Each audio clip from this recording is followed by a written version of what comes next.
Morning student. आपके अपने YouTube channel teach commerce में आपका स्वागत है। मैं आपको पढ़ाने जा रहा हूँ आज पार्टनरशिप पार्ट 4। पार्टनरशिप पार्ट 4 में दिया क्या है, ध्यान दीजिएगा। साझेदारी व्यवसाय का विघटन। साझेदारी व्यवसाय का विघटन होता क्या है? Dissolution of partnership. विघटन का मतलब समापन, अर्थात कोई भी बिजनेस जो होता है वो चलने से क्यों समाप्त होता है, उसके कुछ रीजन्स होते हैं जिसके कारण ही समापन होता है। देखिए जाए तो जैसे सपोज कर लीजिए ए बी, मान लीजिए दो पार्टनर है, ठीक है। ये दो पार्टनर ए बी है। अब इन दोनों का मान लीजिए समोसा का बिजनेस है, ठीक, समोसा का बिजनेस है। कुछ कारण होते हैं जिसके कारण बिजनेस मतलब बंद करना पड़ता है। समोसा का बिजनेस दो पार्टनर का मिलकर चलाते हैं, ठीक है। सपोज दैट अब इसमें उतना प्रॉफिट नहीं हो रहा है, मतलब लॉस हो रहा है, तो ये लोग क्या करेंगे? ये लोग करेंगे कि चलो मिलकर बंद कर दिया जाए बिजनेस को, तो ये लोग बिजनेस को बंद कर देंगे। यानी समापन का अर्थ क्या होता है? व्यवसाय का बंद हो जाना, अर्थात कोई भी बिजनेस जब चलने से बंद हो जाता है तो उसे साझेदारी का समापन करते हैं, ठीक है। अब किन केसेस में होते हैं, अब जरा बताइए। बिजनेस समाप्त हो गया तो इनके समोसे की दुकान पर टेबल कुर्सी ब्रेन सब हो गया, तो उसको क्या कर दिया जाएगा? सोल्ड। जब भी समापन होगा तो जितनी भी संपत्ति रहते हैं उन सारे संपत्तियों को क्या कर दिया जाता है? सेल कर दिया जाता है, ठीक है।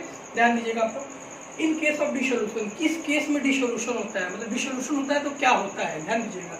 फर्स्ट में दिया है सभी संपत्तियों को बेच दिया जाता है, अर्थात कोई भी फर्म होता है तो उसकी जितनी भी संपत्तियां होती हैं उन सब संपत्तियों को बेच दिया जाता है, ठीक। और दूसरा होता है सभी लेनदारों को भुगतान कर दिया जाए, अर्थात लेनदार सपोज दैट पार्टनर दो है, इन्होंने किसी से कर्जा लिया होगा चलाने के लिए या किसी से उधार पैसा लिया होगा, तो उसको तो इनको चुकाना पड़ेगा। और वो किससे चुकाएंगे? फर्म से चुकाएंगे। तो मतलब इन लोगों को कर्ज भी लेनदारों को भुगतान करना भी होता है, ठीक। आगे देखिए, बचे हुए धन को बांट लेना। सपोज दैट अगर मान लीजिए अगर ये लोग को बच जाता है समापन में, तो ये लोग क्या करते हैं? प्रॉफिट को अपने में बांट लेते हैं, ठीक, जो भी इनका रेशियो होता है। नेक्स्ट होता है लेनदारों को भुगतान करने में असमर्थ। कभी कभी क्या होता है, कुछ पार्टनर मतलब, हाँ तो दोस्तों हम बता रहे थे, कहने का मतलब है कि जब ये लोग कुछ परिस्थितियां ऐसी आती हैं जिसके कारण ये लोग लेनदारों को भुगतान करने में असमर्थ हो जाते हैं, जिसको बोलते हैं शॉर्टफॉल। अर्थात ये क्यों होता है? कभी बिजनेस में लॉसेस के कारण होता है, ठीक है।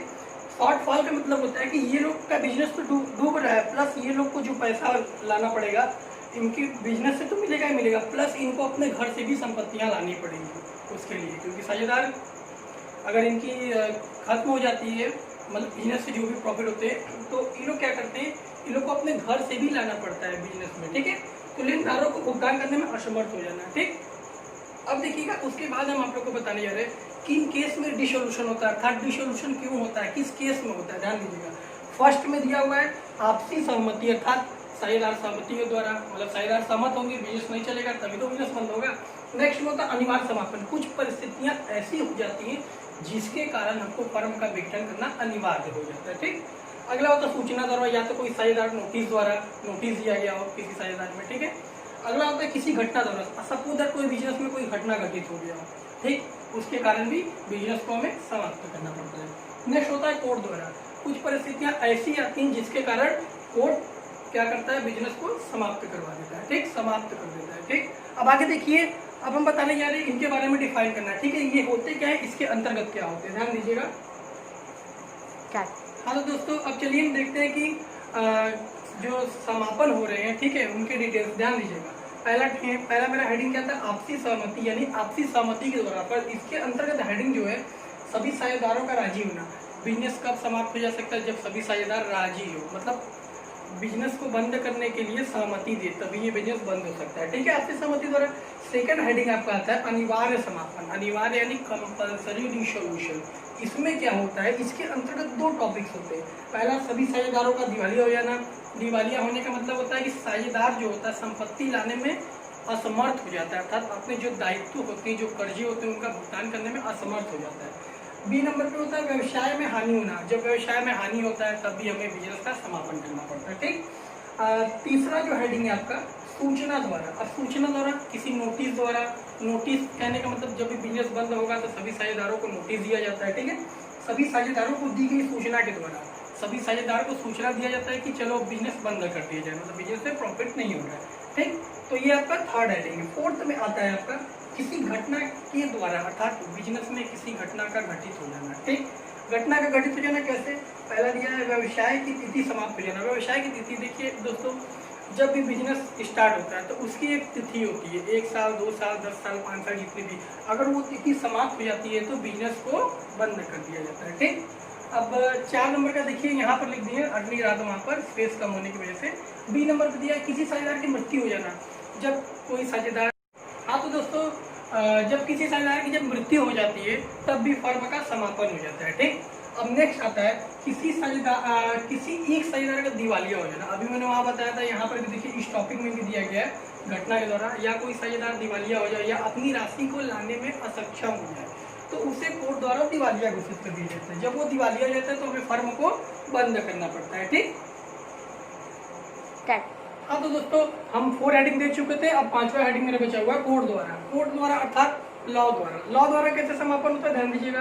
किसी साझेदार की दिमागी हालत ठीक ना होना, सपोज कोई साझेदार बिजनेस में है और उसकी दिमागी हालत ठीक नहीं है तो क्या होता है, कोर्ट ने मतलब न्यायालय क्या करता है, उस फर्म को बंद करवा देता है। ठीक, बी नंबर पे किसी एक साझेदार का कोई अपराध, अगर कोई एक साझेदार अपराधी हो या कोई अपराध किया हो तो भी न्यायालय उसे बंद करा सकता है। ठीक, इसे भी समापन करते हैं। नेक्स्ट में आता है अनुबंध टूट जाना। अगर किसी साझेदारों के बीच मान लीजिए आपसी मतभेद, सपोज दैट ए बी ये 2 साझेदार है, ठीक है, अब इन्होंने 2 साल का एग्रीमेंट किया है, 2 साल का अनुबंध किया है, अनुबंध, इन्होंने 2 साल का अनुबंध किया है, मतलब ये और ये दोनों बिजनेस चलाएंगे तो तुम साथ में चलाएंगे। कभी कभी कुछ होता है कि इन लोग का जो संबंध होता है वो टूट जाता है। ठीक, तो कोर्ट क्या करता है, इस बिजनेस को समाप्त कर देता है। ठीक है, तो अनुबंध टूट जाना। ठीक, बस ये 5 हेडिंग था। अब हम आपको नेक्स्ट वीडियो में सिखाएंगे इसका मतलब कौन कौन से खाते बनाए जाते हैं डिसोल्यूशन में।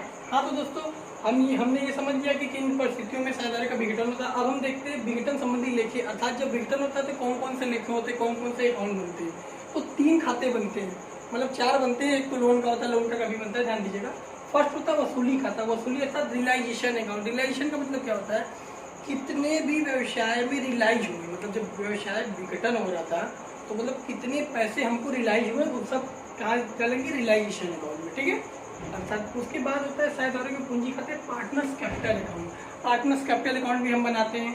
ठीक, उसके बाद होता है पार्टनर्स कैपिटल क्यों बनाते हैं, क्योंकि जो भी हमारा बैलेंस रहता है उन सबको वो करने के लिए, मतलब देने के लिए। ठीक, थर्ड में आता है आपका कैश अकाउंट। कैश अकाउंट क्या होता है, रोकड़ खाता। जितने भी हम भुगतान करते हैं, भुगतान संबंधी डेटों में जानते हैं आप कैश अकाउंट बनाते हैं। ठीक है, तो कैश अकाउंट हम इसलिए बनाएंगे कि मतलब अगर हमारा कैश का बैलेंस जो है डेबिट क्रेडिट बराबर आ जाए तो हमारा जो न्यूमेरिकल लगा वो सही, नहीं तो गलत। तो आइए अब हम बताने जाते हैं रियलाइजेशन अकाउंट का नमूना। ठीक है, आइए नमूना देखिए। हाँ तो दोस्तों अब हम देखते हैं सैंपल। ठीक है, वसूली खाते में क्या क्या मदे जाते हैं और किस तरीके के मदे जाते हैं। ठीक है, तो इसका 2 पार्ट होता है, एक पार्ट ये लेफ्ट साइड हो गया, ये राइट साइड हो गया। अब इसके लेफ्ट साइड को डेबिट बोलते हैं, राइट साइड को क्रेडिट बोलते हैं। अब यह ध्यान दीजिएगा, पहले हम डेबिट साइड की तरफ आते हैं। ठीक है, two all acids. All acids का मतलब अब यहाँ पे कौन सी एसिड्स होगी, सभी संपत्तियां विदाउट कैश एंड बैंक, अर्थात कैश या बैंक को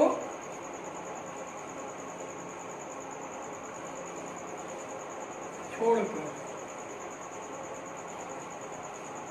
तो कहने का मतलब होता है टू ऑल एसिड्स, कैश और बैंक को छोड़कर, यानी हमारे पास जो भी होगा, जो भी मेरा पुराना बैलेंस शीट होगा, जब फर्म विघटन होगा तो उसके ऊपर जो चिट्ठा बना होगा तो उसकी सारी संपत्तियां को डेबिट साइड लिख देते हैं विदाउट कैश और बैंक को छोड़कर। उसके बाद आता है इधर हम आते हैं। ठीक है, राइट साइड। राइट में दिया है by all liabilities. All liabilities मतलब होता है कि सभी दायित्व।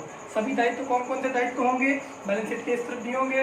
तो दायित्व में क्या क्या आता है, पहला हो गया क्रेडिटर हो गया, दूसरा हो गया बैंक ओवरड्राफ्ट होगा, तीसरा हो गया बैंक लोन और ईटीसी और भी दायित्व होते हैं आउटसाइड। ठीक है, लायबिलिटी तो वहाँ पर होते हैं, जितने भी दायित्व होते हैं उसको राइट साइड लिख देते हैं। ठीक, उसके बाद इसके नीचे आता है बाई कैश और बैंक। कैश और बैंक क्यों लिखते हैं, यहाँ पर हम ये दिखाते हैं कि रिलाइज एसिड्स मतलब एसेट्स तो मतलब संपत्ति को बेचने से कितना हमको वसूली हुआ है, मतलब कितना रिलाइज हुआ है।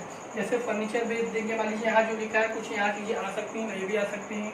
ठीक, फर्नीचर बेच दिए, गुडविल से प्राप्त हुआ, इससे मतलब भवन से प्राप्त हुआ, बिल्डिंग से प्राप्त हुआ, जितने भी हमको बिकने से प्राप्त होंगे उसको क्रेडिट साइड में हेडिंग रहेगा कैश और बैंक के अंतर्गत दिखा देंगे रिलाइज एसेट्स का नाम। ठीक, उसके बाद हम आते हैं बाई पार्टनर ब्रैकेट में stock take over. Buy partner कभी कभी क्या होता है, कुछ संपत्तियां बच जाती हैं जिसके कारण साझेदार ले लेते हैं। ठीक, सब साझेदार नहीं, केवल एक साझेदार ले लेते। जैसे मान लीजिए आपका फर्नीचर हो गया, कुछ फर्नीचर बच गया, तो कभी कभी क्वेश्चन में बोलता रहता है कि तो 2000 के फर्नीचर को अ ने ले लिया या ब ने ले लिया, ठीक है। तो बाई पार्टनर का नाम अब ब्रैकेट में लिख देंगे जो संपत्तियां वो लिया हुआ है, ठीक। उसके बाद आते हैं टू कैश की तरफ। टू कैश अकाउंट, कैश या बैंक का मतलब होता है, ये क्यों बनाया जाता है, पेमेंट के लिए, PAYMENT। पेमेंट मतलब जितने भी कर्जे रहेंगे। अच्छा आप बताइए जरा, समापन हो रहा है विघटन, तो जितने भी कर्जे होंगे, कर्जे को तो चुकाना पड़ेगा, क्योंकि फर्म का समापन मतलब क्या होता है, जितने भी कर्जे लिए थे पार्टनर उसको हमको चुकाना पड़ता है। जैसे क्रेडिटर दे दिया, क्रेडिटर को हम यहाँ लिख देते हैं, पूरा चुका देते हैं दायित्व का। उसके बाद हमारा आता है बैंक ओवरड्राफ्ट, बैंक ओवरड्राफ्ट को भी हम चुका देते हैं, ठीक।